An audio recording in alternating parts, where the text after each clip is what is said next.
everybody, and welcome back to the channel. So we started this pond project yesterday, and I thought, well, today I'll start a video on it. So this is Jose's pond, and you probably remember this pond from about a month and a half ago. We did a video on backfilling around a crawl space, and we backfilled the porches. Well, this is where we got all the sand from. Jose had it stockpiled from when the pond was dug. Well, we got rid of a lot of the stockpile, and Jose said, can you dig it a little bigger for me? He said, I got this Phragmites grass, which you see right here. He said, it's kind of taken over.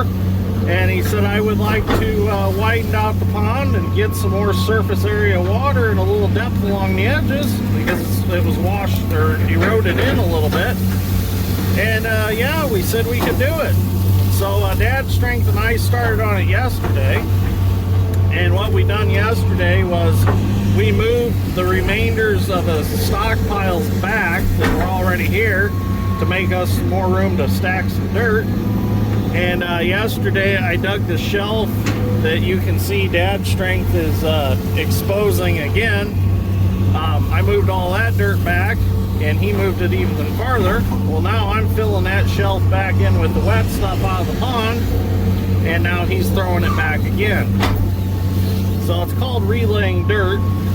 It's when you use two excavators to move dirt, and it's actually it's a little cheaper to actually dip dirt up and swing it and move it than it is to push it with a dozer, because you don't have the track wear. So it works really good. So actually that is our last pass along there. So now Dad's Strength's going to go back through, and he's actually going to taper that shelf out. He's going to taper up from the water so far, and then he's going to taper that second bench back, and that'll be the final bank of the pond. Darn bud's splashing me this morning. So what I'm doing is I'm digging down here.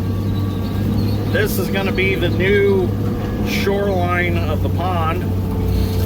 And what I done was I stacked up a bunch of dirt here, dry dirt, and I'm putting the wet stuff behind the dry dirt to hold it back so it's not sliding back in the pond as I dig, until Dad's Strength can have it dipped out. And the idea of what I done was, by laying that dry dirt along there also, it funnels the water farther down that runs out of my bucket. It runs the water down and around behind me. As you can see it go, it's going back in the pond behind me, so it's not washing mud constantly in my tracks. Keep my undercarriage cleaner by doing that. So I just keep working my way back and forth, just dipping dirt out until I get the depth I want.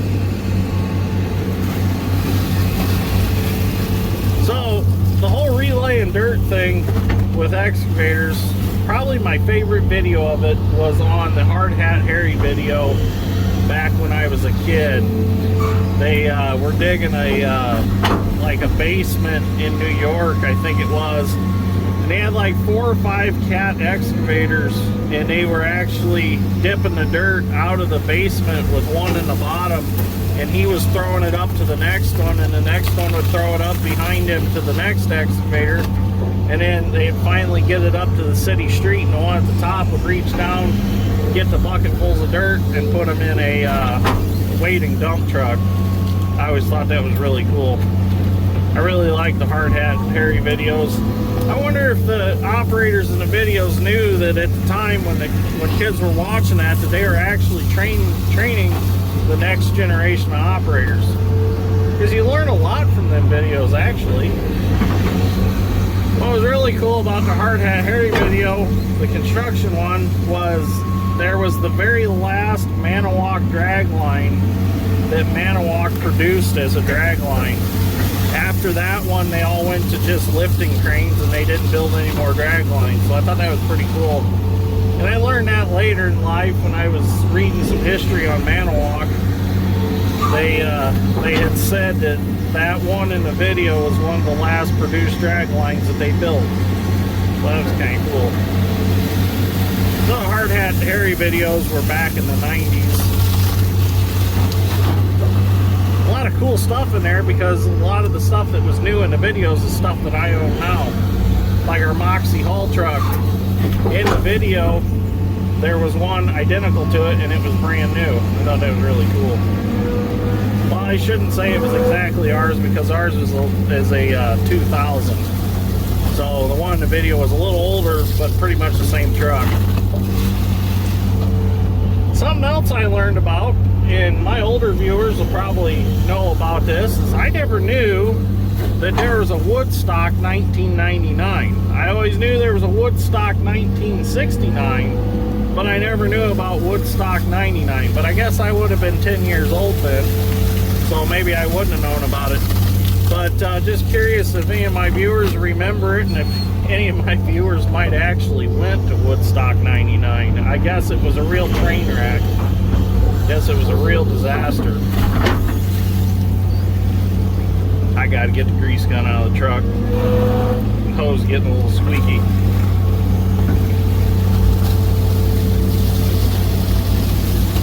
So anyways, I'm gonna keep digging and we'll get some video later on.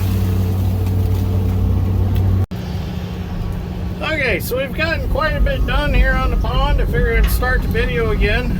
Things are looking really good. Dad strength threw all the mud back that I had thrown out of the pond. So I'm gonna continue on digging here. Gotta lengthen out my dry wall of dirt here so I don't have mud coming down on me.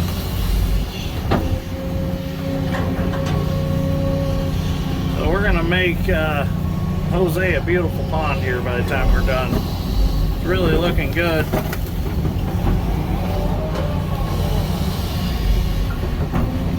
Get this lengthened a little bit, and then I'll start throwing some more mud out. Oh, whoops.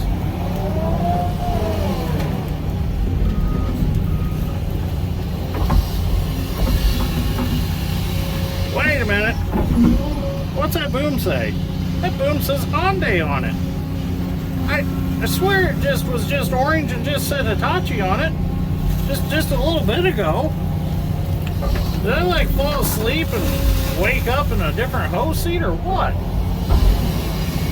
I must have. Look at there. We're in an HX220 Hyundai. Huh. That's odd. Maybe I need to fall asleep more often and wake up. It's like magic. Oh, I'll come clean and tell you what happened. Alright, so when we were putting the culvert in, the 200 kind of developed an issue where you would stall it out, curl in a bucket or something like that, and the pumps would start chattering. And that tells me that the swash plates are getting really worn and the hydraulic oil is bypassing in the pumps. So we brought it out here.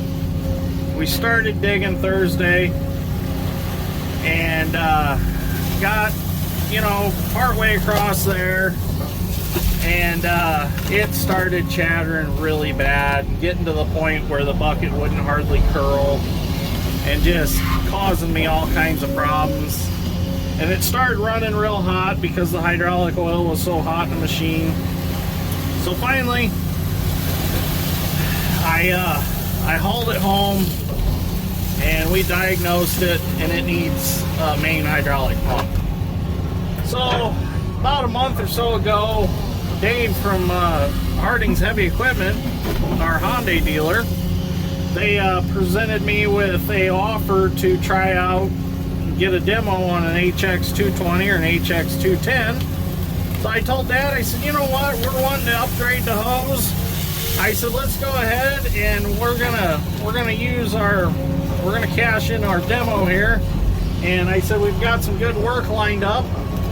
We got some good stuff that we can try it out on. So I said, let's go ahead and let's get a hold of Dave and get us a machine. So called him up Friday, and he's like, I'll have you a 220 Monday morning. So here we are, well, late Monday morning now, and we got us a HX220 to try. So the HX220 is around 50,000 pounds, so it is bigger than a 200 size Hitachi. It's bigger than the 210 that Dirt Perfect has been using.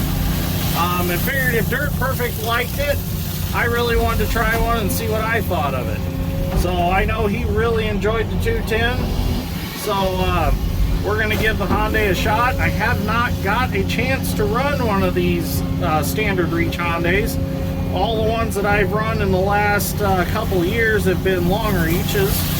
So I wanted to run a standard reach and give it a shot and see what I thought about it.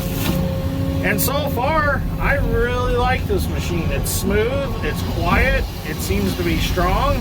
Now there are a lot of power options that Dave is actually going to come show me and show me how to set different things. Like right now, I believe it's on like a standard dig mode, but there is a power mode and stuff. So he's going to come show me that here in a little bit. But I figured I'd start a video, and this is kind of the introduction to the HX 220. CX was the cases that we tried. So I have tried a CX 210D and I tried a CX 350D. The case is definitely a wonderful machine also. I really enjoyed those. We did figure out that the CX 350 case would be too big for us. For in the soft ground that we work in, it's too big a machine. And the buckets for the 270 don't work on it. That coupler is a little too thick that is required on that machine. So we're not going to be able to own well, we could own one, but it just wouldn't fit our operation. So if we do go with a large machine, we're going to go with the next size down from the 350. But we're actually wanting to upgrade our 200 size before we upgrade our larger machine. So I'm thinking this 220 or the 210 are going to be the perfect fit.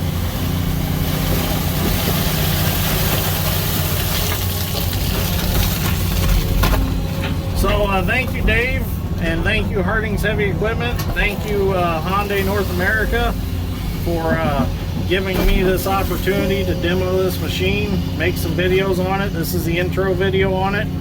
We are going to be making videos for probably about the next month on this machine until we take it back or whatever we decide on it. So we'll see what happens.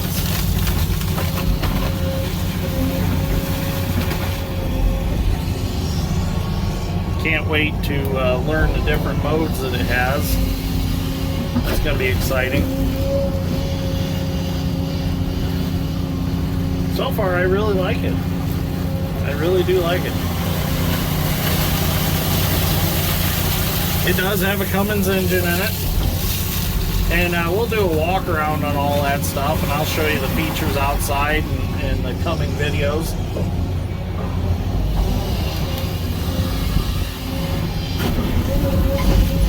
But anyways, I'm going to keep digging. I'll get this video edited up. Like I said, this will be the intro video to this machine. And we'll keep making some videos on it. So, thank you for watching. I greatly appreciate it. We'll see you all in the next ones.